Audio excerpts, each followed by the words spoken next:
મારું નામ રહીમભાઈ વલીભાઈ છે. મારી મિસિસને રવિવારે રાત્રે સંજીવની હોસ્પિટલની ઉપર હાર્ટ કેર હોસ્પિટલ છે એમાં દાખલ કરેલ છે.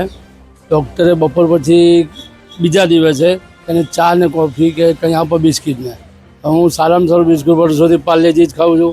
10 વાળું પેકેટ લાવ્યો, એક બિસ્કિટ ખાધું અને બીજું બિસ્કિટ ખોલ્યું, અંદર મચ્છર જોવામાં આવ્યું. બાજુવાળે ક્યાંક ચોટેલું છે. મેં જોયું સારું શું છે કાળું કાળું, જોયું તો મને એમ કે બળેલું બિસ્કિટ હશે. જોયું તો નજરથી તો કાળું મચ્છર ચોટેલું છે અંદર.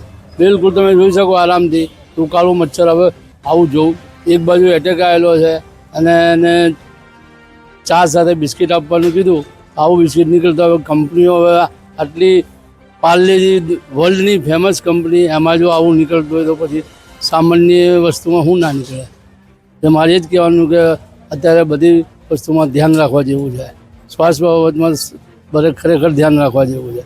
પાર્લેજી નંબર 1 ઇન્ડિયાની કંપની છે અને છતાં જો આવું થતું હોય તો બરાબર ના કહેવાય.